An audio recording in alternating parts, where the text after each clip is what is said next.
The great movie reporters mirror the great reporters in real life. They're curious, they're passionate, they'll do anything to get that story.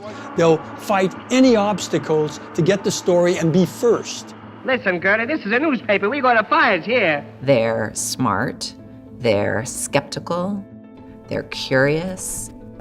They tend to be very funny. Take Hitler and stick him on the funny page. They're very sarcastic. They have a point of view that everybody is terrible, and they make very funny jokes about that. You're inclined to be a trifle sarcastic, which is not good for the organization. Are you asking for my resignation? No, my boy. Don't be hasty. They can be very principled. They have their own moral code. I want to get the job. That's the idea.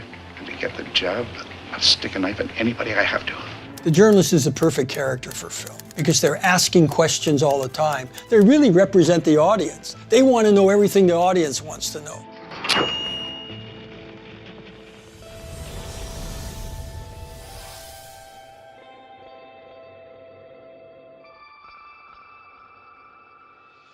Ironically, most of the films about journalists, especially in the 30s and the 40s, were written by newspaper people. They quit their jobs as newspaper people and became film writers because it was much more money, much more lucrative profession. I know newspapers backward, forward, and sideways. I can write them, edit them, print them, wrap them, and sell them. Don't need anybody right now. I can handle big news and little news. And if there's no news, I'll go out and bite a dog.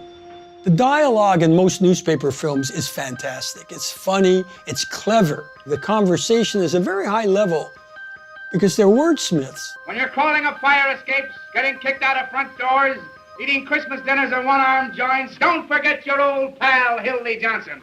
As the road beyond unfolds. Everybody talks about the front page, which was the original, but His Girl Friday is much better. It's much better written. Hello.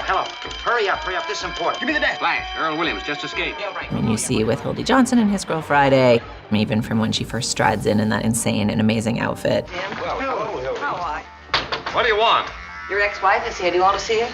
One of the great things about His Girl Friday is they speak so fast. Mrs. William Rice, age 55, scrub lady, while scrubbing the 8th floor of the Commerce Building, was shot in the left leg by one of Sheriff Hartwell's deputies. There goes another scrub lady. The director told them, speak as fast as you can. So they're constantly throwing out these great lines, these witty lines, these clever lines, the lines where they're sparring at each other. I made a great reporter out of you, Hildy, but you won't be half as good on any other paper, and you know it. We're a team, that's what we are. You need me, and I need you, and the paper needs both of us. American. And the fact that they're husband and wife, or former husband and wife, makes it even more funny than it is in the front page, where it's just two men going at each other. When I'm surrounded with my back against the wall, you're not going to lay down on me. I'm going to lay down on you and spit in your eye, you murderer. Most newsrooms, people didn't yell much, but in film, they're always yelling. The editor's yelling. What the devil have you been doing to my column? You know what time picture layouts must be ready? All right, try him again. The reporters are yelling. They're yelling at each other. There's a lot of activity going on in the newsroom. It's a very busy place. In real life, that was also true, but not so exaggerated. Boner, you call yourself a newspaper man. Where's your nose? My nose? Yes, your nose, where that thing fairly reeks of alcohol. So whether it's the meeting in the credit sequence of Network, where they're laying out what's going to go for 1 minute and 40 seconds and what exact chunk of the show that night, or a headline meeting, or people bustling about and trying to crack some mystery. We're 2 hours away from deadline. Have you got enough to go with now? Yes, I've got murder, John. I always love those scenes. They're just fun. You get to see different types of newsrooms at work, and I think they frequently serve in films as a way to introduce the audience to this world that has different rules. Come on, Tatum. How much for them knows the story? Exclusive. What do you think I got here, a plane crash or a set of quadruplets? This is a circulation builder. It helps establish the journalist universe. War correspondents in films are generally heroes. The biggest heroes, the best heroes. Why? Because they're risking their lives to get information back to the public. Get the shot? But basically, the war correspondent, if you're making a list of the top heroes in journalism, would be at the top of the list. All that noise you hear isn't static. It's death coming to London. Yes, they're coming here now. You can hear the bombs falling on the streets and the homes. Don't tune me out. Hang on a while. This is a big story, and you're part of it. Yes, she blows. The editors in the movies are very gruff, and they haven't changed much since the 1930s. Say, listen, put Nancy's picture all over the page. Yeah, the one taken in prison. What? Well, then paint bars on it. the craggy managing editor remains the craggy managing editor. All right, I'm crazy. But it's only because I took a chance on you. When they look at the opposition newspaper and they see, oh my God, they have a story we don't have, they get furious. I don't like to have my wire service beaten by every other one in the country. If you look at All the President's Men, Jason Robards, who plays Ben Bradley, he gets furious. God damn it, when is somebody gonna go on the record in this story? I'm always amazed by those scenes because in order to make a scene like that a key part of the dramatic stakes of a movie, you have to have gotten the entire audience invested in the rules of journalism. I don't believe the story. Doesn't make sense. How do they know it's true? How, have they verified it? Have they gotten that last confirming source? But the scene in the third act of the movie where everybody is waiting with bated breath to see whether the story is a go. I love that film has the power to make those journalistic stakes real to people who don't live it every day. Nothing's riding on this except the First Amendment of the Constitution, freedom of the press, and maybe the future of the country. Not that any of that matters. But if you guys fuck up again, I'm going to get mad.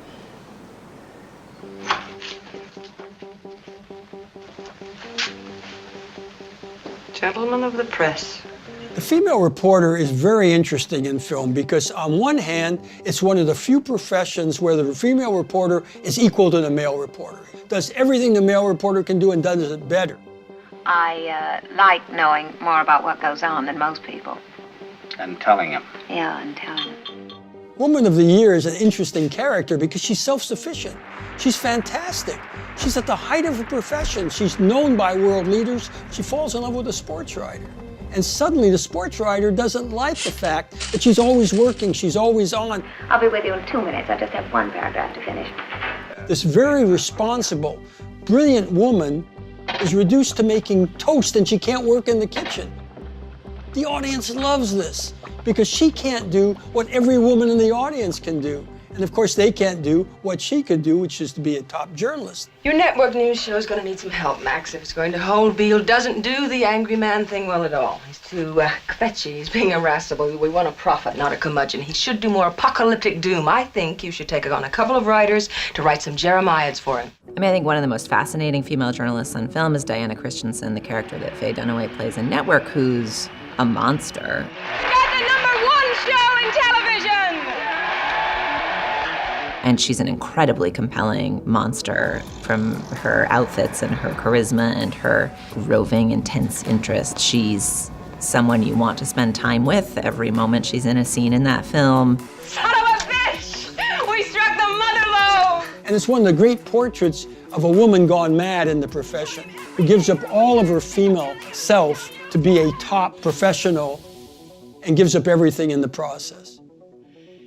Is that portrayal sexist? It's interesting, right? I mean, that movie needs that monster. White House. Howard Hunt, please. Mr. Hunt isn't here just now. The reason you don't see the real work of journalism on film is that the real work of journalism is often boring. You have to call 30 people to find the one person who gives you the answer that you need. That's harder to dramatize than you know a guy and you meet him in a garage and he tells you the thing and you bring down the president. I mean, you know, that happens too. Can you tell me what you know? You tell me what you know. One rare exception is All the President's Men. It's one of the few films that actually shows the work of journalists. There's a great scene in there where you have the two journalists looking at records. The boringest thing a journalist can do, how do you film that?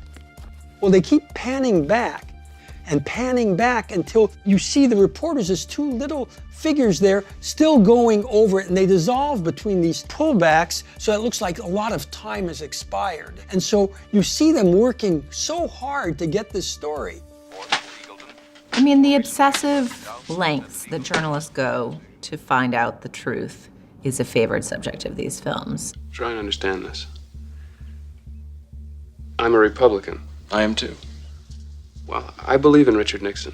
You often see people who are abandoning their love lives, their children, their families, their personal hygiene, food, the many tools used to dramatize the lengths to which people will go in pursuit of the truth. Hello. Hello, I'm Carl Bob Bernstein. Woodward. We'd just like to talk to Mr. Sloan for a couple minutes. You're the two from the Post, aren't you? Yes, ma'am. This is an honest house. That's why we'd like to see your husband. Stories about journalism are often stories about the media, changes in the media and technology and attention. And they tend to be stories about kind of anxiety about the attention of the American media consumer and what they're interested in and whether they're looking in the right place, and the hard-boiled people who are either exploiting their attention or just giving them what they need. In many films about journalism, the journalist may be a scoundrel, but the public looks terrible. In Ace in the Hole, for example, Billy Wilder, the director, is more concerned with the public reaction to this tragedy, which he paints in very dramatic terms. The public being lusting for information about this man trapped, who will do anything, get a t-shirt just to say they were there, watching what's going on. Hey, what are you doing? Taking your picture. What for? Gonna put it in the paper.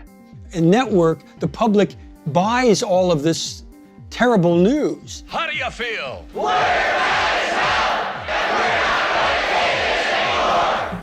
If the audience didn't go along with everything that Faye Dunaway's character wants to do, she couldn't get away with it. She gets big ratings because the audience is buying into this new kind of journalism. You're beginning to believe the illusions we're spinning here. You're beginning to think that the tube is reality and that your own lives are unreal.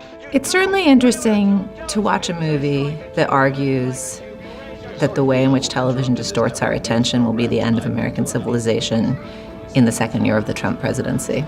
And that movie struck me as fairly prescient when I rewatched it. The world is a business, Mr. Beale. It has been since man crawled out of the slime. Journalism is under siege at the moment in that there's, the president agitating about fake news and the question of whether we can really trust the people who are telling stories.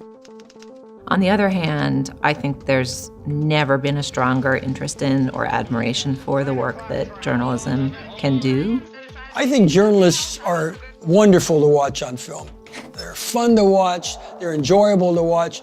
The way they get into situations and get out of them is enjoyable. Now, I don't know if I love these films because I'm a journalist myself, or if I love these films just as a moviegoer. What? Are you telling me it ain't news? But everybody I talk to usually loves a film that features a journalist because it just is more interesting to have somebody in the film you can identify with who helps you find out what's going on. That would put you inside the White House. Who? Can you be specific? How high up?